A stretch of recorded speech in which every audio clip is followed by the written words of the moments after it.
Trump and Putin met today in Anchorage, Alaska. And during this confrontation, what Putin said about Donald Trump could change American politics forever. So that's a big claim. We're going to jump into this tonight. Ryan, give us the breakdown of what took place today. Yeah. So first I want to give just a 30 seconds on the build up to this. And, so this started out and then I'll go into kind of what took place there. There's a couple of surprises that I'm going to share that if people weren't watching, it'll be a nice treat, I think. But so it started out, this really started as just, they called it's going to be a listening exercise and kind of very low stakes. And it really kind of got amped up here the last few days. And reporters even asked Trump if they were going to face consequences or sanctions or whatever it would be if they don't come out of this with something for Russia, and if they were going to face that. And Trump said, yes, they will face consequences. There will be sanctions, tariffs. There will be very severe consequences. So really amping up the language there. And so it was originally going to be just Trump and Putin one-on-one, obviously with translators, but Trump's envoy actually met them leading up to this, or they went over to Russia and met this. And so they ended up having several people in the meeting with them, including Marco Rubio and one or two others, I think, for Trump, and then a couple others for Putin's side. But, this was led up to by an envoy that went over to Russia and met with Putin's team there. And so that sort of led Zelensky to go on a little bit of a diplomatic blitz, and he met with 30 European leaders in a week. 30 leaders in 1 week, and they all rallied together to put pressure on Trump. And so they got on a call with Trump to get ready for this. And basically the three things that came out of that were no decisions without Ukraine, peace begins with a ceasefire, and Ukraine must have security guarantees. So how are you going to do that without joining NATO? It's going to be those are pretty tall asks. So yeah. So Trump, he called that call a 10 out of 10. And so kind of the tone shifted after that call. So, it's interesting to think about how much that might have impacted it. But, this is so important because thousands of soldiers are dying every week. You have the Biden administration criticized for this ongoing war. And so, but this was a setup for what could be a historic meeting. And we're going to find out that in some sense, it definitely was. So I mentioned they were going to have this one meeting, and I'll get into what happened in that meeting, but they all arrived. You can see this nice picture of them standing here together, pursuing peace is what it says there. And so I want to go quickly though into what happened when they arrived. So they got off the planes. Everybody was watching, waiting. And they came a little bit after the time plan, but they got off the planes, and then they got in their cars and they drove down a little bit of an envoy. And so a little bit of a sight to see. So this is what Putin drove past while he was going to this meeting. So you can see a nice setup there showing all the military vehicles. Obviously, this is on a military base, so this is a nice flex that you would expect. But there's one more flex that I thought was quite interesting. And so here we go. This is Trump and Putin walking along, and we're going to go ahead and see something flying overhead. And so you see here a B-2 bomber with the assisting jets there with it. And so if you don't recognize this is similar to the flight package that went over to Iran. And so talk about a message that you're sending. That's a bold move right there. I bet that shook Putin a little bit, shook him up a little bit when he saw that. He's probably not expecting that to happen. I think, okay, so it's one thing, of course, he knew everything that happened with Iran and with Trump sending the flight package over there and doing that bombing. But it sends quite a message to send that same package over Putin's head while he's walking up for your meeting. Like, you cannot send a more clear message without saying a message. I think we all understand what that message is. And so I thought that was just pretty bold and fascinating, I thought. So I got a few other things to talk about on the meeting here, but you have any thoughts when so far? When it pans down, is Trump looking up at the bomber, or is he's not? He's looking forward. He's not even looking at it. Let's go ahead and have another look at that. So we see the bombers going by with the flight package next to it, and it looks like they may have looked up together. I couldn't tell. He might have, but I mean, the fact that he's looking straight ahead, and Putin's the one looking up, it says a lot. Like, it says a lot. Yeah. So a little bit more than just showing military parade there. I think there was quite a message sent with that. So So they got in, they went and had their meeting, lasted between 1 and 2 hours. So we're all waiting. They were showing the two podiums and came out. They did a joint press conference together. And so that meeting I mentioned was going to be one-on-one, but they changed it to have 3-on-3 format. And so they came out, they both made statements. It was quite interesting. Putin spoke first. And so I really wasn't sure what to think of that. I thought that was odd. Some speculated that maybe he requested that. But it's also good that when you speak last, you also give the final word. So Right. I don't know. I thought that was quite interesting. But, there was a lot of pressure for this meeting. Like I said, it started very low key. You weren't sure what to expect, but it seems like everything got ramped up. There was all kind of press that went there. They both gave their statements, and I'll get into what those were, but they did not take questions.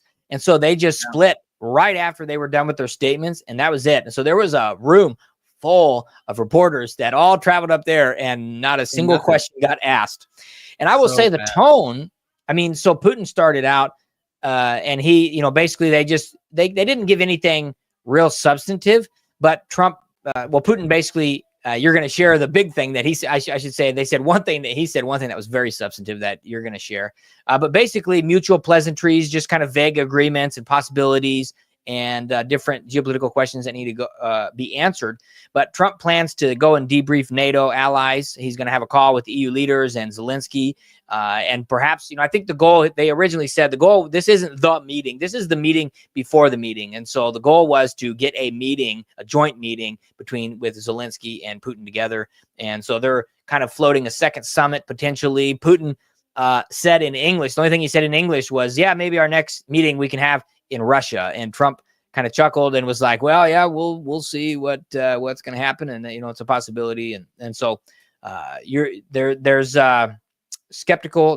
People remain skeptical. So we'll see kind of what happens. But I thought it was a very tight-lipped, like my impression was just, it's almost like there's more to say, but they're just not saying it. And it was a very waxed kind of feel to what their statements were. Yeah, it's going to be interesting to see what was said behind closed doors, that we don't know about, that's going to start coming out. Are you ready for me to talk about what Putin said? Because this to me was shocking when I saw it. And I've seen a lot of conservatives posting this now, after y'all shared this with me, and I was shocked. But this is what Putin said. He said, when President Trump says that if he was president back then, there would be no war, he's talking about the start of the Russia-Ukraine war. Then he said, I can confirm that. So he's saying if Trump had been president instead of Biden, the Russia-Ukraine war never would have started. That's like, dude, I was like having dinner with my family, but I was I don't normally listen to press conferences while we're doing that, but I had one ear listening, and I stopped and walked over to the TV. I'm like, did I hear that right? Did he just say that? And this comes after, all the things that we've seen, all the peace talks, negotiations, all of the deals that Trump has made this year. I think this is the straw that needs to break the camel's back. Wow. Because we have had decades of the liberal media telling us, if you elect Trump, he's going to start a war. If you elect Trump, World War III hashtags, And I've got a list of things here I want to read that, like, to remind the American people what we've been sold, the lies we've been sold or told. Not all of us have bought into this, obviously, but they keep claiming this, right? And yet we've just heard from Putin himself that it's the opposite is true, right? That Trump would have avoided this war, him being president. So this is the 2020 timeline. This is around the 2020. I'm not even go back to 2016, although the same stuff was happening then. 2020 timeline. During his campaign, Trump's campaign in 2020, media outlets often contrasted Trump's America First policy with fears of international instability. Well, saying, well, if you're America First, everything else is going to fall apart. And it's just not the case, right? Yeah. If you are strong enough, you can actually go in and help when necessary. And if you're wise enough, you know when to leave alone, right?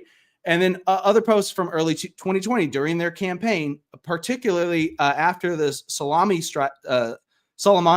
Sorry, I said that word wrong, but we saw a public consensus, essentially, of fears of war with hashtags like World War III trending several different times that year. It's just crazy. And some of these sentiments were actually amplified by the liberal media coverage. Like, they took 100%. What was happening online, and they were amplifying it.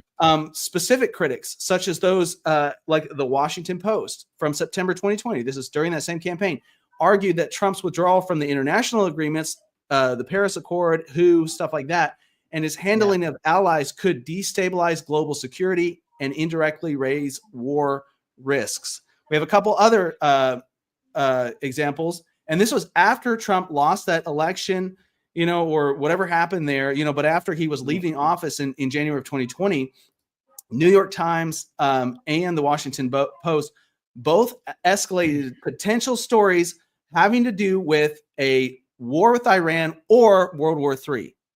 And this was like on his way out of the office. They're still telling lies about him after he had been in office for 4 years and none of that had ever happened, right? This is what happened this year. I'm going to give a few more and then we can move on. But a Truth Out article from December of 2024, this is after Trump got elected in 2024, expressed alarm over Trump's control of the U.S. nuclear arsenal. Again, this is what we were hearing back in 2016. If you put this man behind the Oval Office desk and you give him a nuclear button, it's like it's going to be the most dangerous thing. And yet we've seen the opposite over and over and over again. And so they obviously pushed that narrative a lot. The New York Times, October 2024, warned that Trump's stated intentions, deploying the military domestically, abandoning allies, rewriting the Constitution, which was not his stated intention, obviously. That was just hogwash. They said it could destabilize international relations. And again, we've seen the exact opposite, right? Like, he's not destabilizing international relations. There's so much more stability now. There's so much more, okay, we can sleep peacefully at night. It's like the opposite has happened. So here's my appeal to the American public. And then I want to hear what you have to say, Ryan, is next time you're electing a public official, remember Putin's words. Remember Putin's words. The liberal media is going to say, no, this conservative is going to do that. This conservative is going to do that. And Putin's saying the opposite. He's saying, no, if Trump had been president, this war would have never even started. And who's working to finish the war? It wasn't Biden. It's Trump. And Trump, like you said earlier, did all this buildup ahead of time. He flew the bomber over. He's doing all these, and he kept saying, this is going to happen. This is going to happen. He did all these things to set up to give himself the upper hand to try to make this actually happen. And Biden would have had trouble saying anything at all. So what are your thoughts, Ryan?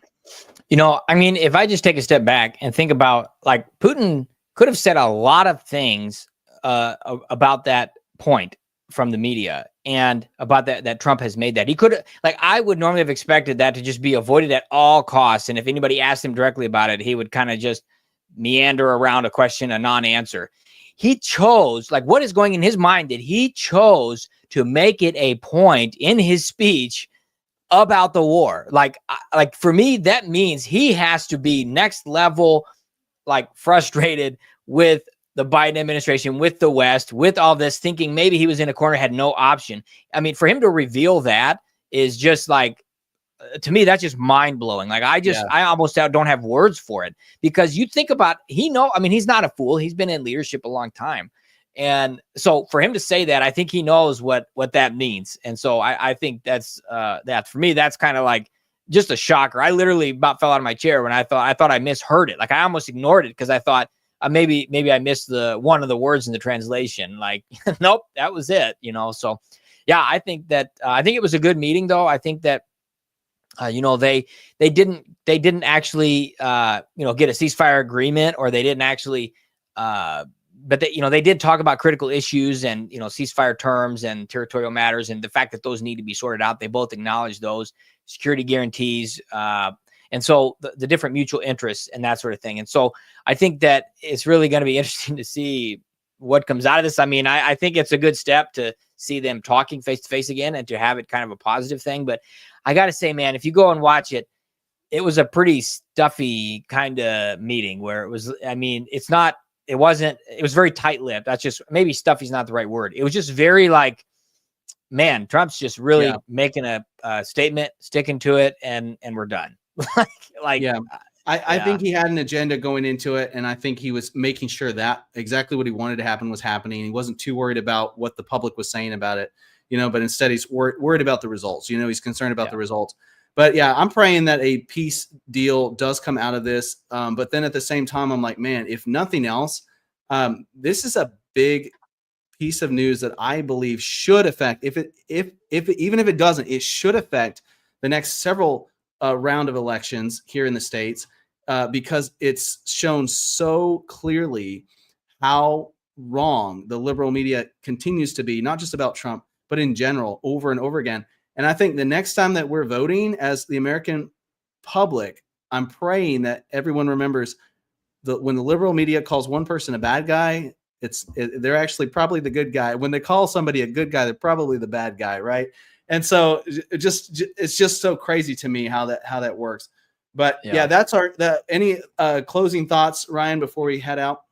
Well, I'll just say the quote that you read when Putin says, when President Trump says that if he was president back then there would be no war. I can confirm that. That should be on every single campaign speech, everything that comes out there. Like, that is it. Like, you guys, you need to understand, you have a world leader confirming everybody's suspicions and confirming the opposite of what the mainstream media has been saying. That is case in point. Even if he had said something that was kind of hinting at it, it would have been case in point. He directly said it. Like, he dropped the B-2 bomb on that, so on that target. So anyway, I think it's great to jump on here quick to talk about all this stuff tonight. And but yeah, we're praying for peace. We're praying, this would make Trump, this would be the number 7. Trump said that, he thought this would be the easier one to get done, and it wasn't the easier one. It's been very difficult. And so he's already had six different wars that he has brought peace to. And so we're going to release an episode all about that this Sunday, where Reese is going to bring that information. Actually, Reese and Ryan, y'all both brought a lot of that. And we're going to go through all of the things, all the peace deals and peace talks that Trump has successfully navigated thus far. And only being in office for 7 months now, or however long it's been. And so, yeah, we're going to do a whole episode all about that. So y'all look for that on Sunday. And I hope y'all have a wonderful night, wonderful weekend, and we'll see you next time. Yeah, God bless.